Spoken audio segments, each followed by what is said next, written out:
IMF کا tax چھوٹ دینے سے انکار، حکومت کا پہلے مرحلے میں 3 لاکھ کے بجائے صرف 50,000 میٹرک ٹن چینی برآمد کرنے کا فیصلہ۔ ٹریڈنگ کارپوریشن آف پاکستان نے چینی درآمد کی نظر ثانی ٹینڈر جاری کر دیا۔ 50,000 ٹن چینی درآمد کے لیے 22 جولائی تک بولیاں طلب۔ اس سے قبل 3 لاکھ ٹن درآمد کے لیے 18 جولائی تک بولیاں طلب کی گئی تھیں۔ اس سے قبل حکومت نے 3 لاکھ میٹرک ٹن چینی درآمد کا ٹینڈر جاری کیا تھا۔ IMF نے ٹیکس چھوٹ پر حکومتی وضاحت مسترد کر دی تھی۔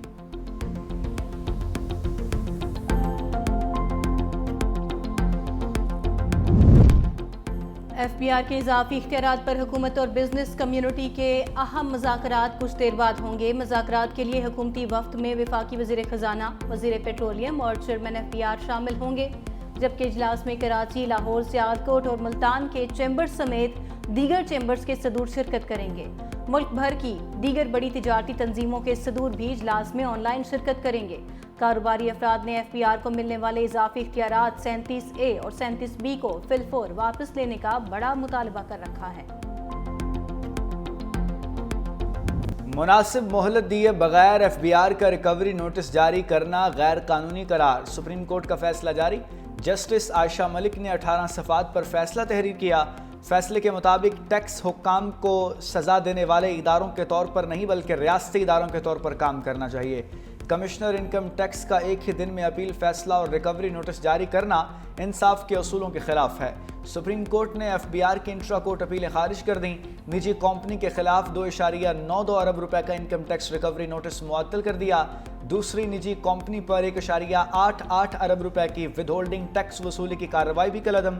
FBR اپنا موقف ثابت کرنے میں ناکام۔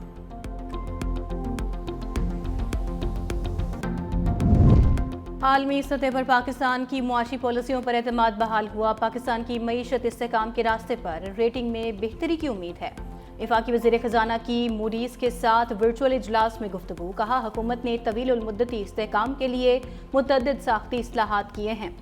بجٹ میں اخراجات میں کفایت شعاری کے اقدامات بھی کیے ہیں۔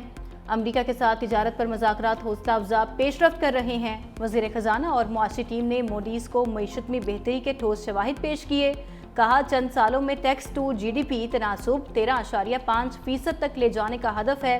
امید ہے عالمی ریٹنگ ایجنسیاں ان بہتریوں کو مثبت طور پر تسلیم کریں گی۔ سرکاری بجلی گھر پاور سیکٹر کے گردشی قرضے کی بڑی وجہ قرار۔ سرکاری بجلی گھروں کے اربوں روپے کے سالانہ نقصانات سے متعلق رپورٹ جاری۔ رپورٹ کے مطابق جینکوز کے بزنس ماڈل میں خامیوں سے ان کے نقصانات میں اضافہ ہوا۔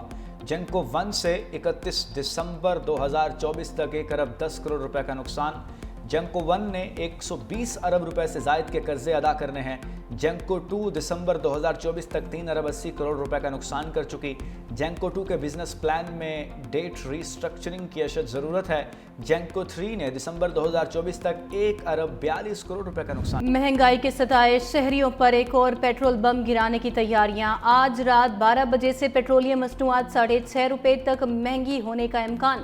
آئندہ 16 روز کے لیے پیٹرول فی لیٹر 6 روپے 60 پیسے تک مہنگا ہونے کا امکان۔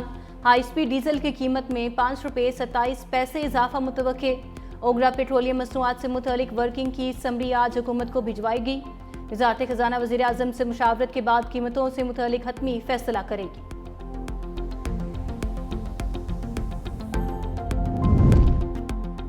صدر مملکت آصف علی زرداری اور وزیر اعظم شہباز شریف کے درمیان ملاقات طے۔ دونوں رہنماؤں کے درمیان ملاقات آج شام ایوان صدر میں ہوگی۔ ذرائع کے مطابق ملاقات میں اہم قومی سیاسی امور پر مشاورت ہوگی۔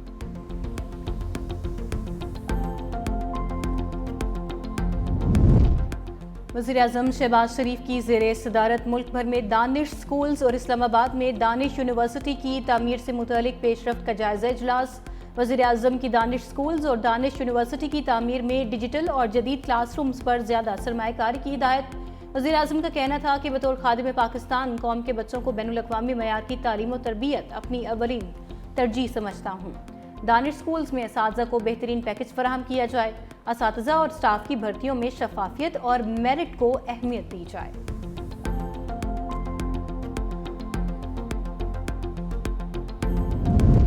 پنجاب اسمبلی میں معطل اپوزیشن ارکان کے خلاف مزید کارروائیوں کو روک دیا گیا۔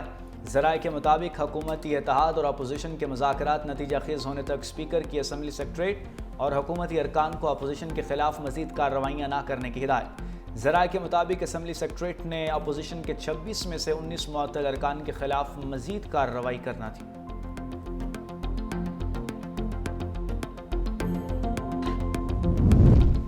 الیکشن کمیشن نے رکن قومی اسمبلی جمشید دستی کو نااہل قرار دے دیا۔ جمشید دستی کی تعلیمی اسناد کو جعلی قرار دے دیا گیا۔ الیکشن کمیشن نے جمشید دستی کے خلاف 2 درخواستیں منظور کر لی۔ بانی پی ٹی آئی نے خیبر پختونخوا سے سینٹ امیدوار نامزد کر دیے۔ جنرل نشست پر مراد سعید، فیصل جاوید خان، مرزا افریدی اور پیر نور الحق قادری، ٹیکنوکریٹ سیٹ پر اعظم سواتی، خواتین سیٹ پر روبینہ ناز نامزد، ڈاکٹر ثانیہ نشتر کی خالی سیٹ پر مشال یوسف زئی امیدوار ہوں گی۔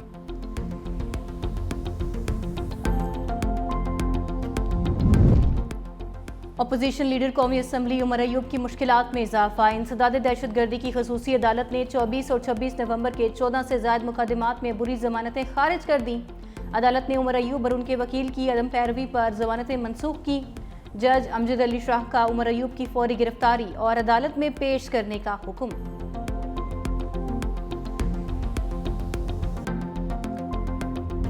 لاہور سمیت پنجاب کے مختلف شہروں میں موسلادھار بارش۔ اسلام آباد، رینالہ، خورد اور قصور میں بارش کے باعث کرنٹ لگنے سے 3 افراد جاں بحق ہو گئے۔ فیصل آباد میں بارش کا پانی گھروں میں داخل، سیوریج کا پانی گھروں میں داخل ہونے سے شہریوں کو شدید مشکلات کا سامنا۔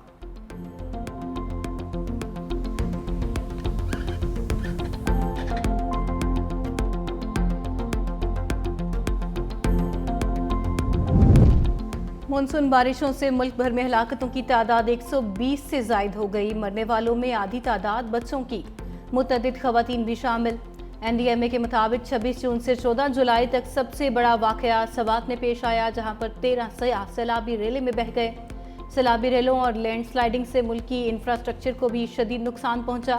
پی ڈی ایم اے کی آج پنجاب کے بیشتر شہروں میں بارش کی پیش گوئی۔ آج سے 17 جولائی کے دوران بعض مقامات پر تیز بارش متوقع۔ ندی نالوں میں طغیانی اور نشیبی علاقے زیر آب آنے کا خدشہ۔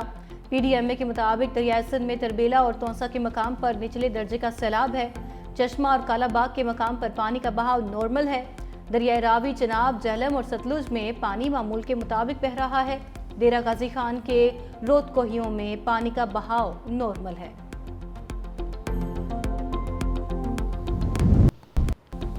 کے الیکٹرک کا دھویجی پمپنگ سٹیشن پر بجلی کا بریک ڈاؤن، 18 گھنٹے بعد بھی بجلی بحال نہ ہو سکی۔ کراچی میں پانی کی فراہمی متاثر۔ ترجمان واٹر کارپوریشن کے مطابق بجلی کے بریک ڈاؤن سے لائن نمبر 5 2 مقامات سے متاثر ہے۔ واٹر کارپوریشن حکام مرمتی کام میں مصروف ہیں۔ مرمت کا کام اگلے 36 گھنٹوں تک مکمل کر لیا جائے گا۔ مرمتی کام کے دوران شہر کو 100 ملین گیلن پانی کی کمی کا سامنا ہوگا۔ ترجمان کے الیکٹرک کے مطابق دھویجی پمپنگ سٹیشن پر بریک ڈاؤن اندرونی کیبل فالٹ کے باعث پیش آیا۔ اندرونی فالٹ کی درستگی کے لیے 4:30 بجے صبح رابطہ کیا گیا کہ الیکٹرک سائٹ سے پمپنگ سٹیشن کو سپلائی میں رکاوٹ نہیں۔ حیدرآباد کے کئی علاقوں میں بجلی دوسرے روز بھی غائب۔ حیدرآباد کے مختلف علاقوں میں 2 دن سے بجلی بند ہونے سے معمولات زندگی بری طرح متاثر ہوئے ہیں۔ شہریوں نے بجلی کی فوری فراہمی کا مطالبہ کر دیا۔ نشیبی علاقوں کی سڑکوں پر جمع پانی اب تک نہ نکالا جا سکا۔ شہریوں کو شدید مشکلات کا سامنا۔ سینئر صوبائی وزیر سندھ شرجیل میمن کا کہنا ہے بجلی سپلائی کمپنیوں کی نااہلی سے بارش کا پانی نکالنے میں مشکلات کا سامنا کرنا پڑتا ہے۔ حیدرآباد میں بارش کے بعد ہیسکو کے فیڈر سٹرپ کر گئے۔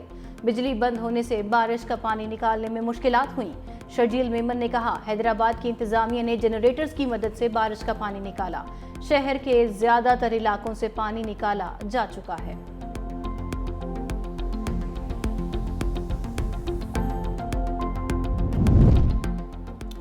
بچے مصور کاکڑ کے اغوا اور قتل کے ملوث گینگ کی نشاندہی۔ سی ٹی ڈی کی کارروائی میں فتنال ہندوستان سے تعلق رکھنے والے 2 دہشت گرد ہلاک۔ ترجمان بلوچستان حکومت شاہد رند اور سی ٹی ڈی حکام کی پریس کانفرنس۔ کاسریاب سے دہشت گرد اشرف کو گرفتار کر لیا گیا۔ گرفتار افغان شہری دہشت گردی کی کارروائیوں میں ملوث ہے۔ دہشت گرد بھوسا منڈی میں رہ رہے تھے۔ مالک مکان کو گرفتار کر کے دہشت گردوں کے زیر استعمال گاڑی بھی قبضے میں لے لی گئی ہے۔ پاکستان نے جنگ کے دوران جس طرح ساتھ دیا وہ کبھی نہیں بھول سکتے۔ پاکستان کے ساتھ اپنے تعلقات کو انتہائی اہمیت دیتے ہیں۔ صہیونی حکومت مسلم ممالک کے درمیان تقسیم اور کمزوری پیدا کرنے کی کوشش کر رہی ہے۔ اسلامی ممالک کے درمیان اتحاد اور ہم آہنگی ناگزیر ہے۔ ایرانی صدر مسعود پزشکیان کی وزیر داخلہ محسن نقوی سے ملاقات میں گفتگو۔ وزیر داخلہ محسن نقوی نے ایرانی صدر مسعود پزشکیان کو جنگ میں عظیم فتح کی مبارکباد دی۔ محسن نقوی کا کہنا تھا کہ ایران کے سپریم لیڈر سمیت پوری قوم نے جارحیت کا ڈٹ کر مقابلہ کیا۔